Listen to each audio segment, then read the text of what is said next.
सुत हनुमान की जय, चंपेश्वर नाथ की जय, वल्लभचार महाराज की जय। गुरुरे ब्रह्मा गुरुरे विष्णु गुरुर्देव महेश्वरा, गुरुरे साक्षात् परब्रह्म तस्मै श्री गुरुवे नमः। तुलसी की ये रामायण मानवता सिखाती है। अजी तुलसी की ये रामायण मानवता सिखाती है और भटके हुए मानव को राह दिखाती है। पूज्यपाद संत शिरोमणि गोस्वामी तुलसीदास जी के पवन रामचरितमानस गान के भव्य आयोजन पद्म विभूषण श्री रामकिंकर जी के जन्म शताब्दी के पावन अवसर में आयोजन प्रभारी माँ कौशल्या जिला मानस संघ रायपुर एवं समस्त उपस्थित गणमान्य संतजन एवं मंच में आसीन निर्णायक गुरुजी, सिया राम मैं सब जग जानी कर प्रणाम जोरी जुग भाती के साथ आवा जो मोर भाग्य के सौभाग्य माँ उत्तरकांड दोहा क्रमांक 3 मिले है ओम चर्चा करन संत समाज गोस्वामी तुलसीदास जी की ही जहाँ रामचरितमानस गान में 7 कांड बने।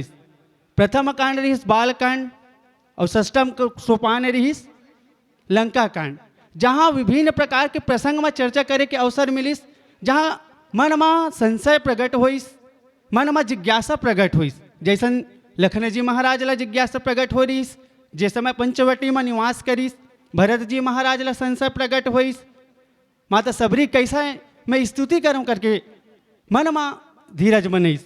तो संत समाज ऐसा प्रश्न रहीस तेकर उत्तर चाहिए, तो 7वां सोपान के रूप में उत्तरकांड के निर्माण करीस बाबा गोस्वामी तुलसीदास जी है, जहाँ हर एक मानव के उत्तर के जो मन में जिज्ञासा है हर एक प्रश्न के उत्तर मिले जाए। तो ऐसा नहीं उत्तरकांड जहाँ रामचरितमानस गान में आप मन के समक्ष रसपान करे के सौभाग्य मिला थे। कोनो प्रकार के टूटी हुई तो क्षमा चाहूँ। तो संत समाज कलयुग समझुगान नहीं जो नर कर विश्वास, गाय राम गुण गण विमल भवतर भी नहीं प्रयास, श्यावर रामचंद्र की जय। कथा प्रसंग पूज्यपाद संत शिरोमणि गोस्वामी तुलसीदास जी ने 4 युग के वर्णन किया है। रामचरितमानस गान के पहले हम देखें सतयुग त्रेता द्वापर कलयुग।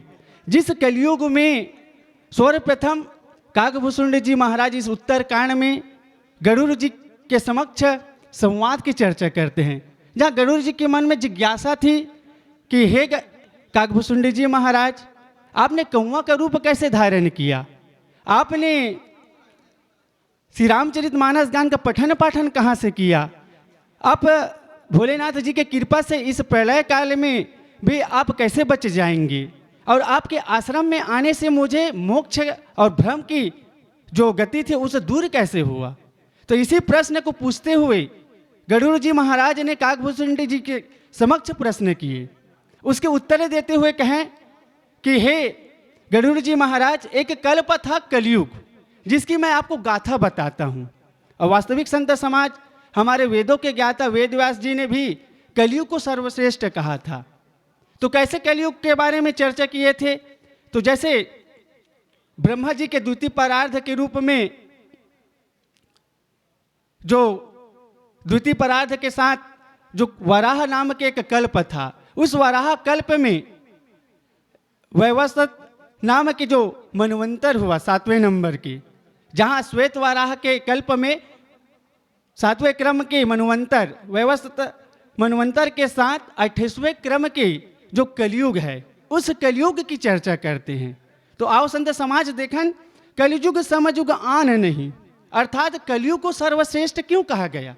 उससे पहले हम देखें कलयुग को सर्वश्रेष्ठ कह रहे हैं, उससे पहले आए देखें कि सतयुग में क्या होता था, त्रेता में क्या होता था और द्वापर युग में क्या हुआ, ताकि हमको पता चल सके कि वास्तविक में इस किस दृष्टि से गोस्वामी तुलसीदास जी ने वेदव्यास जी महाराज ने कैसे कलयुग को श्रेष्ठ कहा। तो तनिक चर्चा करें सतयुग की। तो जहाँ ध्यान के द्वारा जीव का कल्याण होता था, जहाँ पे धर्म के चारों पैर सत्य, तप, दया और दान सुरक्षित है, जहाँ पर भगवान श्री हरि विष्णु जी ने विभिन्न अवतार लेके जीव का कल्याण किया, जहाँ पर न तो अहिंसा थी, ना तो अत्याचार था, ना तो कोई प्रकार की व्यवधान था। तो संत समाज जहाँ मानव की सोच में, अगर सोचने भस के भात से अगर किसी के समक्ष हम संपत्ति के बारे में बुरा सोच रहे हैं, किसी के स्त्री के बारे में सोच रहे हैं, तो हमको पाप लग जाता था। ये सतयुग था। तत्पश्चात त्रेता युग आया, जहाँ रजत युग कहा गया। उस रजत युग में श्री रामचंद्र जी ने राम राज्य की स्थापना किया। इस युग में ज्ञान के माध्यम से जीव का कल्याण हुआ। इस जिसके माध्यम से जीव का कल्याण हुआ, जहाँ पर श्री रामचंद्र जी ने मर्यादा की पाठ बताई। तो यह त्रेता युग हुआ। तृतीय युग के रूप में द्वापर युग आया, जिस द्वापर युग में श्री हरि विष्णु जी के अवतार में एवं यज्ञ के द्वारा जीव का कल्याण होता था। इस द्वापर युग में श्री कृष्ण जी के माध्यम से महाभारत की, साथ ही साथ गीता के उपदेश की जो चर्चा हुई, जो आज हमारे ग्रंथों में, जो हमारे भारत भूमि, हमारे सनातन की आधारशिला है। तो संत समाज देखें ये तीनों युग के बारे में। और चौथा युग था कलयुग। अर्थात कलयुग कौन से युग? जहाँ राजा परीक्षित जी ने कलयुग के आगमन के समय उनको 4 स्थान प्रदत्त किया। प्रथम स्थान के रूप में जहाँ जुआ खेला जाए वहाँ पर निवास की। दूसरा, जहाँ स्त्री गमन हो। तीसरा, जहाँ पर शराब सेवन हो। और चौथा, जहाँ अहिंसा हो। तो 5वां स्थान स्वयं स्वीकृत किए कि जब मैं एक धन पे निवास करूं। तो परीक्षित जी ने कलयुग में 5 जगह स्थान दिया। किसको? कलयुग को। उसी के साथ कलयुग का प्रारंभ हुआ। आज बाल्य अवस्था में देखिए अगर कलयुग को, तो जहाँ बाल्य अवस्था चल रहा है, उस कलयुग में कितना अत्याचार, व्यवधाचार, भ्रष्टाचार, दुराचार, अनेक प्रकार के पाप हो रहे हैं। फिर भी इस युग के सर्वश्रेष्ठ कहा गया। अर्थात संत समाज कहने का तात्पर्य है, जो युग सतयुग में ध्यान के द्वारा, पूजा पाठ, जप तप, ब्रह्मचर्य के द्वारा जो पुण्य 10 वर्षों में हमको अर्जित होता था, दूसरे युग त्रेता युग में 1 वर्ष में जो पुण्य करने के बाद अर्जित होता था, द्वापर युग में 1 माह में जो पुण्य अर्जित होता था, वह कलयुग में सिर्फ 1 दिन हरि के नाम स्मरण करने से, भगवान के नाम भजन करने से, कीर्तन करने से वो पुण्य मिल सकता है। अर्थात सतयुग में ध्यान के द्वारा, त्रेता में ज्ञान के द्वारा, द्वापर में यज्ञ दान के द्वारा और कलयुग में सिर्फ राम के नाम के द्वारा जीव का उद्धार हो सकता है। तो संत समाज या तो कलयुग की जो श्रेष्ठता है उसको सिद्ध किया गया। अब मानव जो नर कर विश्वास, अर्थात कैसा विश्वास करना चाहिए? संत समाज जो विश्वास माता पार्वती ने किया, पहले जन्म में सती के रूप में आई, मगर श्री रामचंद्र जी के ऊपर विश्वास नहीं कर पाए, उसके कथा ऊपर विश्वास नहीं कर पाए। इस कारण परीक्षा लेने का जो एक कार्य किए, दुष्कर कार्य किए, जिसके कारण श्री भोलेनाथ जी महाराज उनको त्यागे। पुनः जीवन जो जन्म मरण का कारण बनता है, पुनः माता पार्वती के रूप में जन्म लिए।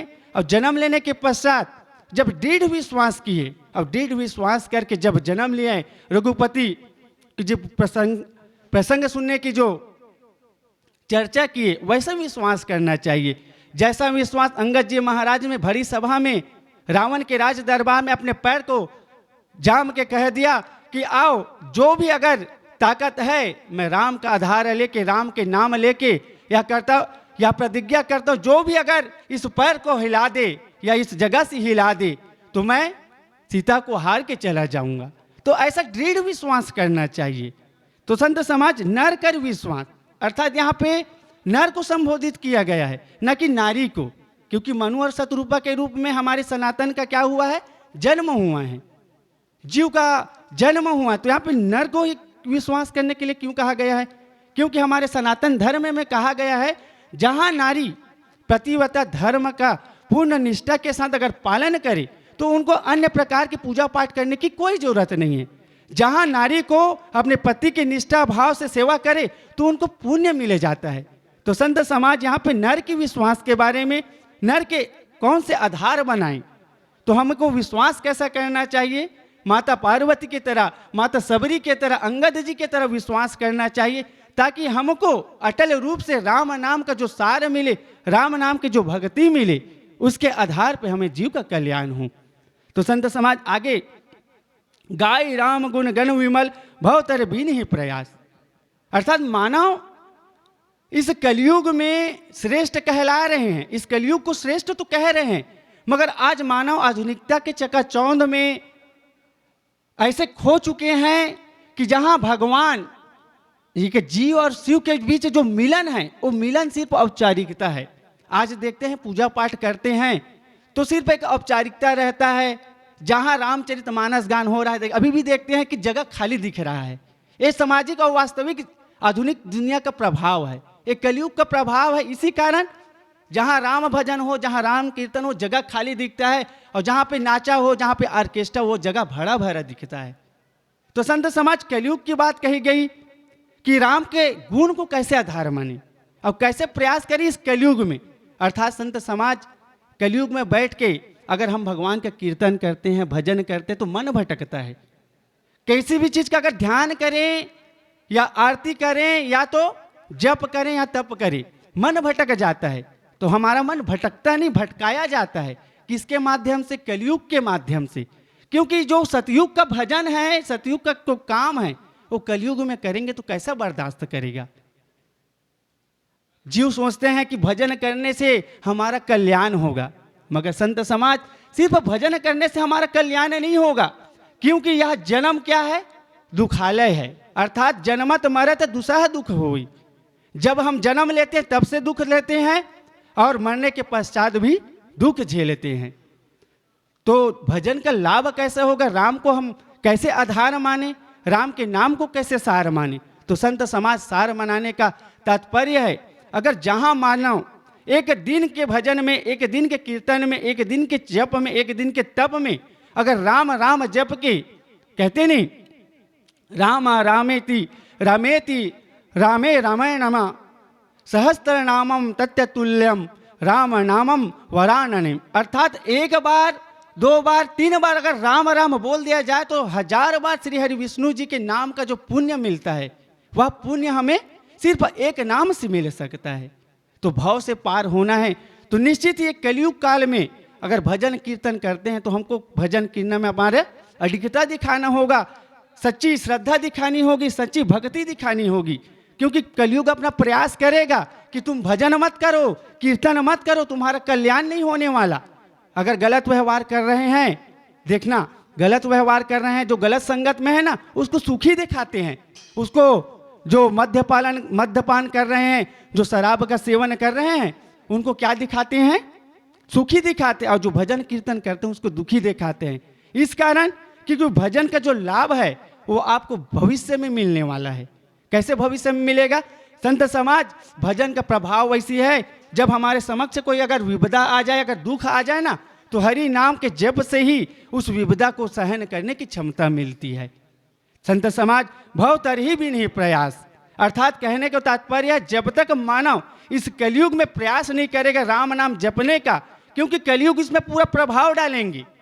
कलयुग क्या करेगा कि क्योंकि सतयुग का भजन करने में दूंगा नहीं, तो आपको प्रयास करना रहेगा। निर्मल जन सो मोहि पावा, मोहे कपट छल छिद्र न भावा। अर्थात निर्मल मन से, निर्मल तन से, ज्ञान के साथ, बुद्धि विवेक के साथ अगर सही धर्म से पूजा पाठ किया जाए, जप तप किया जाए, तो जैसा सतयुग में कठिन परिश्रम करके, पथिम दान करके, कठिन तपस्या करके 10-10 साल में जब भगवान को प्राप्त करते थे, त्रेता युग में 1 साल में प्राप्त करते थे, और द्वापर युग में 1 माह में प्राप्त करते थे, वो कलयुग में सिर्फ 1 मिनट, 1 घंटा, 1 दिन और 1 रात में सिर्फ चर्चा करने से, राम के नाम जपने से जीव का कल्याण हो सकता है। संत समाज अब जो प्रयास करने की बात कही गई, जहां पर श्री रामचंद्र जी ने हमको इस आधारशिला में राम कथा कहने का जो सौभाग्य दिया, जैसे प्रयास करने की बात कही गई, संत समाज कहते हैं बारी मथे गृत होई बरु सिकता ते बरु तेल, बिनु हरि भजन न भव तरी, यह सिद्धांत अपेल। अर्थात संत समाज जल के मथने से अगर घी निकल सकता है, जैसे बालू को फेरने से तेल निकल सकता है, ये प्रयास तो करना चाहिए। मगर जब तक हरि भजन नहीं करेंगे, जब तक हरि को अपने स्मरण में जप तप में नहीं डालेंगे, तब तक इस भाव से पार नहीं हो सकते। अंतिम समय में कहने का तात्पर्य है, मानव जब तक कर्म करेंगे, अर्थात कलयुग क्या है, कर्म प्रधान विश्व रची राखा, अर्थात कर्म प्रधान है। संत समाज जो यह कलयुग है कर्म प्रधान है। हम जैसा कर्म करते हैं हमको अनुभवित हो जाता है कि मैं जैसे गलत कर्म किया हूँ, गलत कृत्य किया हूँ, उसका फल मेरे को अनुभव हो जाएगा कि आने वाले समय में इसका मुझे दुष्कर प्रभाव मिलेगा, दुष्कर फल मिलेगा। तो कलयुग में सिर्फ कर्म की प्रधानता कही गई है। तो संत समाज हमें जैसा कर्म करेंगे वैसा फल मिलेगा। मानो अपने जीव के कल्याण के लिए, इस भाव से पार करने के लिए अपने में स्वयं सुधार करना बहुत ही अनिवार्य है। जैसा कर्म करे। आइए इसी के साथ बोलो राजा रामचंद्र की जय।